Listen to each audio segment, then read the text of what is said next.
നമുക്കൊരു മസാല കടലക്കറി ചെയ്യാം. അതിന് വേണ്ടി നമുക്കൊരു പാൻ വെച്ചിട്ട് അതിലേക്ക് നമുക്ക് കുറച്ച് വേപ്പിലിട്ട് കൊടുക്കാം. സവോള ചെറുതാക്കി അരിഞ്ഞതും തക്കാളി ചെറുതാക്കി അരിഞ്ഞതും ഇട്ട് കൊടുക്കാം. പിന്നെ നമുക്ക് കുറച്ച് സ്പൈസസ് വേണം. തക്കോലം, നല്ല ജീരകം, പട്ട, കുരുമുളക്, വെളുത്തുള്ളി, പച്ചമുളക്, ഇഞ്ചി ഒക്കെ ഇട്ടിട്ട് കൊടുത്തിട്ട് നമുക്കൊന്ന് ക്രഷ് ചെയ്തെടുക്കണം.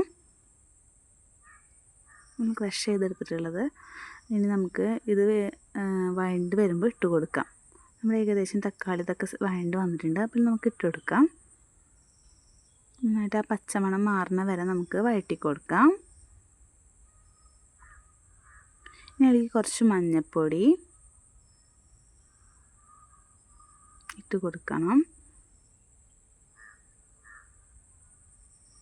ഇനി അതിലേക്ക് കുറച്ച് മല്ലിപ്പൊടി ഇട്ട് കൊടുക്കാം. 2 ടീസ്പൂണൊക്കെ ഇട്ട് കൊടുക്കാവുന്നതാണ്.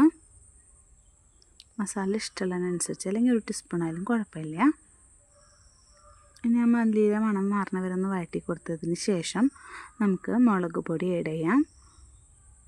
മുളക് പൊടി നല്ല എരിവുള്ളതാണെങ്കിൽ 1 ടീസ്പൂണൊക്കെ മതി. എല്ലാ എരിവ് നമുക്ക് കൂടുതൽ വേണമെന്നുണ്ടെങ്കിൽ അതിനനുസരിച്ച് ചേർക്കാം. പച്ചമുളക് ചേർത്തുള്ള കാരണം ഞാനധികം മുളക് പൊടി യൂസ് ചെയ്തിട്ടില്ല. ഇനി കുരുമുളക് പൊടി ഞാൻ എടുക്കുന്നുണ്ട്. 2 ടീസ്പൂണോളം എടുത്ത് ഇടുന്നുണ്ട് എരിവിന് വേണ്ടിയിട്ട്. ഇനി ഞാൻ വേവിച്ച് വെച്ചിട്ടുള്ള കടല നമുക്കിതിലേക്ക് ഇട്ട് കൊടുത്തിട്ട് വെള്ളം വറ്റിച്ചെടുക്കണം. വെള്ളം വറ്റി വരുമ്പോൾ നമുക്കതിലേക്ക് മല്ലിപ്പൊടി ഇട്ട് കൊടുക്കാം. നമ്മുടെ സ്വാദിഷ്ടമായിട്ടുള്ള മസാല കടലക്കറി തയ്യാറായിട്ടുണ്ട്. എല്ലാവരും ട്രൈ ചെയ്ത് നോക്കൂ. നല്ല ടേസ്റ്റാണ്. ചോറിനൊപ്പം വെറുതെ കഴിക്കാനൊക്കെ നല്ല ടേസ്റ്റാണ്.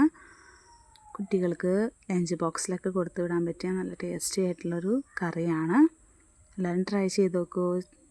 ഇൻഗ്രീഡിയൻസ് ഞാൻ ഡിസ്ക്രിപ്ഷനിൽ ആഡ് ചെയ്യാം. എല്ലാവരും ലൈക്കും കമൻറ്റൊക്കെ ചെയ്യണേ. Thank you for watching. Subscribe ചെയ്യൂ.